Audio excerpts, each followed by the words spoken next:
अस्सलाम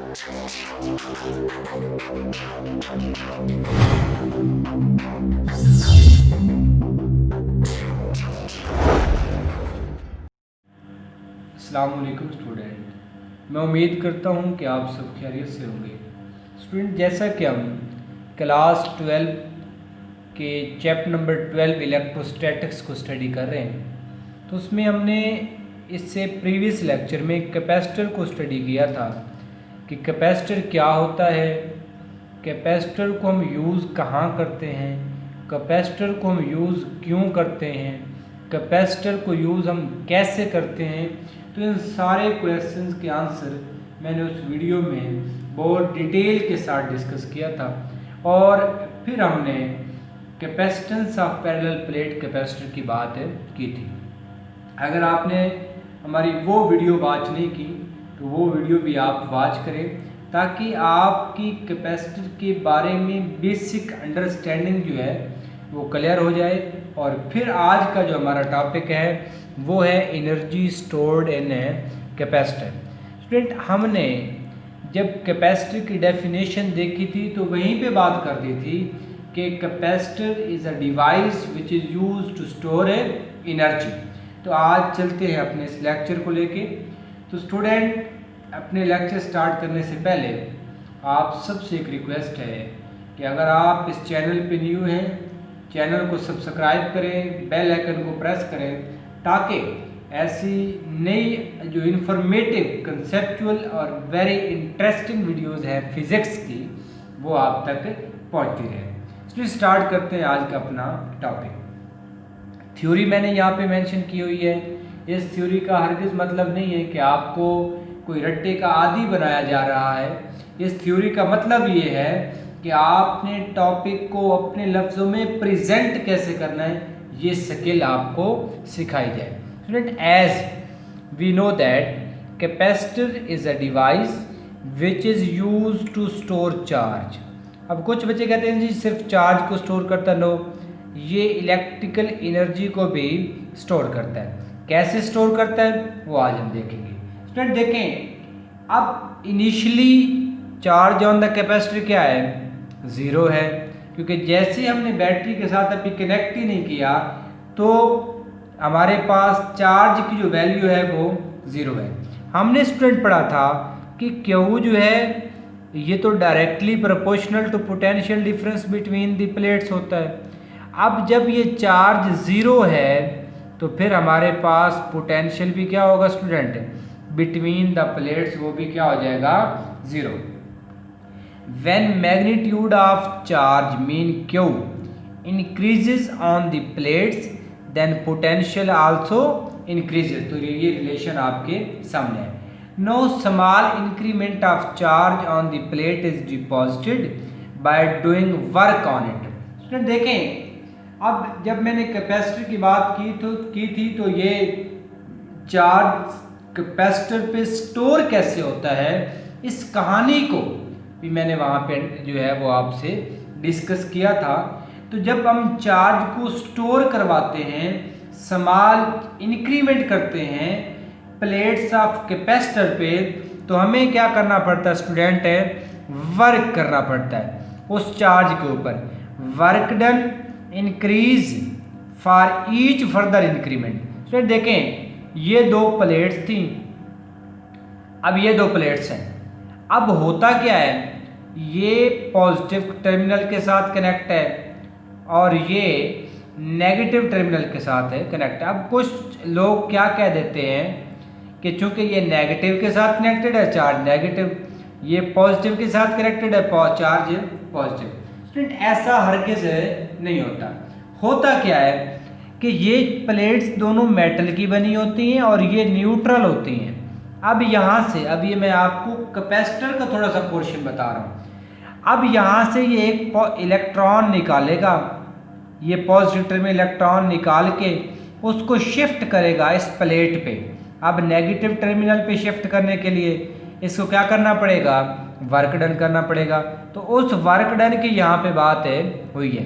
अब जब इधर पॉजिटिव आता जाएगा और इसके अपोजिट प्लेट पे नेगेटिव आता जाएगा, इन एक दो चार्जेस के बाद अब जैसे ही आप फर्दर चार्ज इंक्रीज करना चाहेंगे, फर्दर इंक्रीमेंट करना चाहेंगे, तो फिर आपको वर्क डन ज़्यादा करना होगा, क्योंकि आगे नेक्स्ट जो प्लेट है उस पे नेगेटिव चार्जेस की तादाद बढ़ रही है, जिस वजह से यहाँ पे नेगेटिव को रिपेल करेंगे और हमें बहुत ज़्यादा वर्क करना पड़ेगा हर दफ़ा।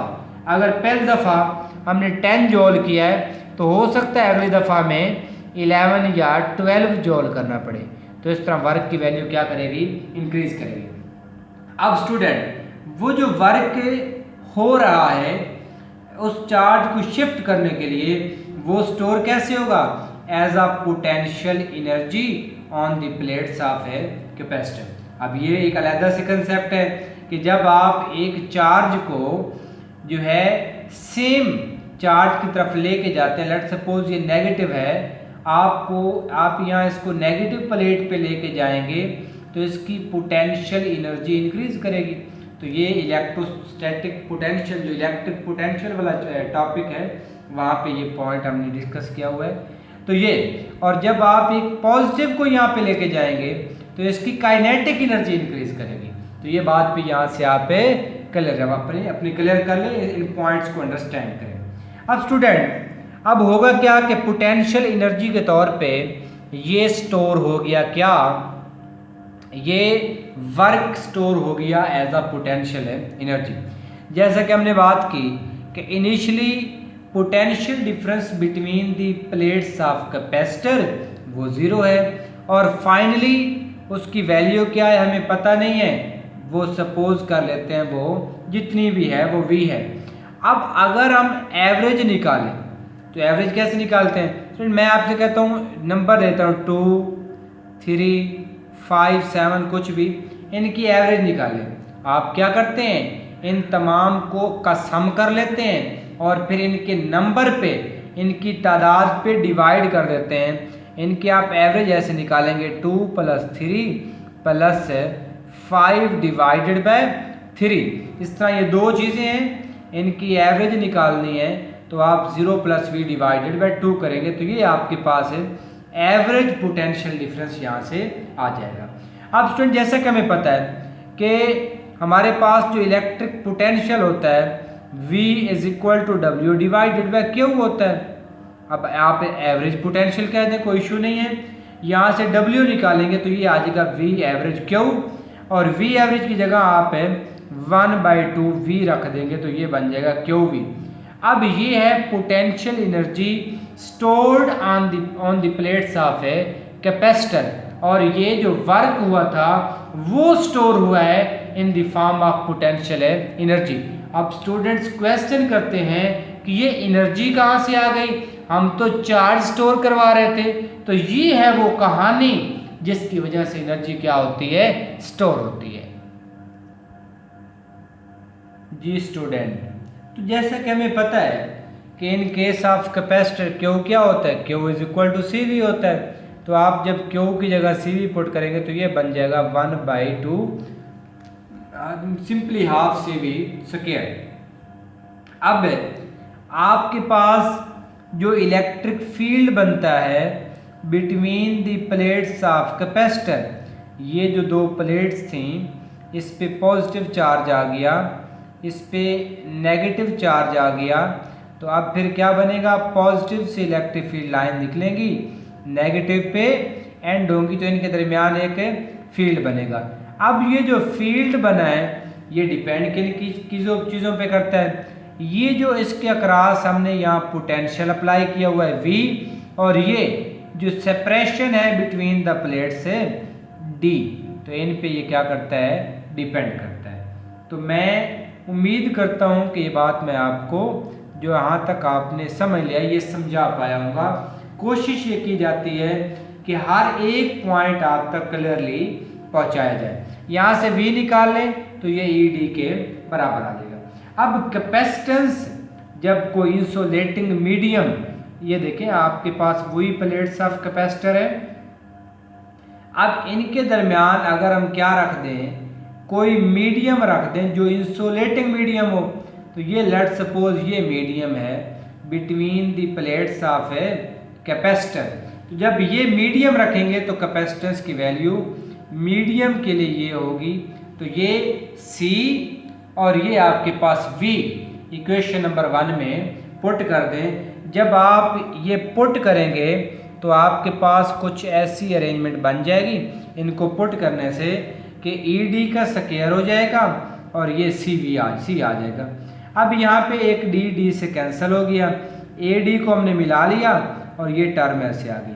ये है energy stored on the plates of a capacitor.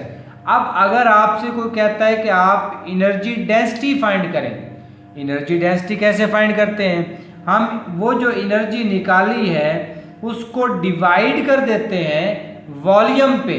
तो वो जब वॉल्यूम, अब वॉल्यूम क्या है? वॉल्यूम की जगह मैंने यहाँ पे AD लिखा है। अब AD क्या चीज़ है? Area multiply by D, separation between the plates. तो ये 3 लेंथ बनती हैं और ये वॉल्यूम के बराबर होती हैं। तो जब ये कट जाएगी आपस में, ये AD से कैंसिल हो जाएगा और आपके पास जो है वो आ जाएगा, AD से कैंसिल हो गया और आपके पास ये नेक्स्ट जो है वो टर्म बच जाएगा। जी स्टूडेंट, तो ये आपके पास है फार्मूला आ जाएगा एनर्जी डेंसिटी का। अब अगर आप एनर्जी डेंसिटी को डिफाइन करना चाहते हैं तो energy stored in a capacitor per unit volume, energy stored in a capacitor per unit volume किसके बराबर होती है? एनर्जी डेंसिटी के।